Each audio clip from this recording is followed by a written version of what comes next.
Assalamu alaikum wa rahmatullahi ta'ala wa barakatuh. Aujourd'hui, je me propose de vous expliquer comment la communauté musulmane Ahmadiyya sert l'humanité dans son ensemble. Tout d'abord, le Saint-Coran, le livre spirituel sur lequel se repose complètement la communauté musulmane Ahmadiyya, au verset 111 de la sourate Al-Imran, Allah déclare, A'udhu billahi minash shaitanir rajim, Kuntum khayra ummati ukhrijat linnas. Ta'muruna bil ma'ruf wa tanhauna 'anil munkar wa tu'minuna billah. Ce qui veut dire, vous êtes la meilleure communauté suscitée parmi les hommes. Pourquoi? Parce que vous enjoignez le bien et vous interdisez le mal et vous croyez en Allah. Le Messie premier, le fondateur de la communauté musulmane Ahmadiyya, enseigne aux Ahmadis qu'on ne peut se considérer véritablement comme de véritables croyants si nous n'avons pas d'amour dans notre cœur pour l'humanité, ni la soif, ni le désir de servir justement cette humanité dans son ensemble. Et d'ailleurs, c'était l'exemple du saint prophète Mohammed Rasulullah sallam.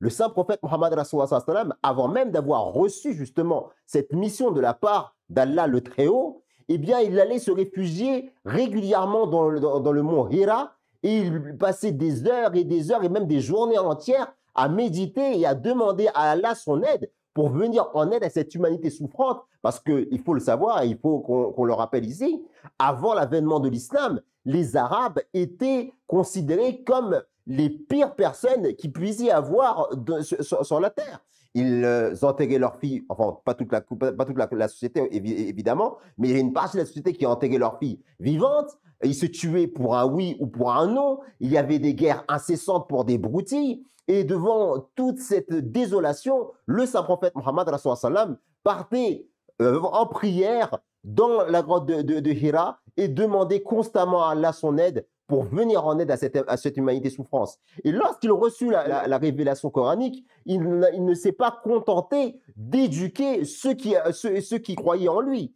Il était bien sûr au service des créatures de Dieu, quelle qu'était leur religion, quelle qu'était leur croyance. On rapporte d'ailleurs à ce propos qu'il y avait même parmi ses voisins des non-musulmans qui avaient l'habitude de venir et de jeter des détritus devant sa porte. Le jour où cette personne-là n'en a plus jeté, le saint prophète Mohammed sallam s'en est inquiété et est parti la voir. Et très sincèrement, et quand la personne a vu ça, elle s'est demandé, mais pourquoi vous êtes venu me voir? Le saint prophète sallam de répondre, parce que je m'étais inquiété, je croyais que vous étiez peut-être en mauvaise santé, c'est pour ça que ces détritus n'étaient plus devant ma porte.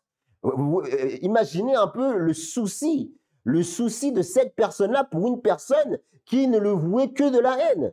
Et c'est cet exemple d'amour, de bienveillance, de désintéressement total qui a conduit cette personne par la suite à arrêter justement son animosité vis-à-vis du prophète sallam, les insultes, les détritus, et qui a fini par être conquis par justement cet exemple de bienveillance, cet exemple d'humanisme du saint prophète Mohammed sallam. Donc, bien évidemment, le saint prophète sallam n'était non seulement un serviteur de l'humanité, mais le meilleur que la terre n'ait jamais porté depuis que l'homme est homme. Le Messie premier, alayhi salatu wassalam, qui était donc le fidèle et dévoué serviteur du saint prophète Mohammed sallam, qui était son reflet parfait, eh bien lui-même a enseigné que la sympathie pour l'humanité était une composante essentielle de la religion. Et cette composante essentielle de la religion, il l'a tellement insufflée dans le cœur de ses suivants que la communauté musulmane Ahmadiyya, encore aujourd'hui, est un exemple sans pareil de service vis-à-vis du genre humain, dans la construction des hôpitaux, dans la construction des mosquées, parce que la mosquée en islam, et l'Ahmadiyya le démontre énormément, n'est pas seulement un lieu où les fidèles se réunissent, c'est un lieu qui symbolise le respect du bon voisinage, c'est un lieu qui symbolise l'altruisme par excellence, où des activités, même sociales, peuvent être faites. D'ailleurs, régulièrement, dans notre centre à Londres, à Baytul Futu, la mosquée sert le bien public. Des écoles viennent la visiter, un complexe autour de la mosquée a été construit qui est à la disposition du voisinage, de la ville, de la commune. Donc, comme vous le voyez, non seulement par l'exemple théorique, mais aussi par la pratique, le Messie premier sallam et sa communauté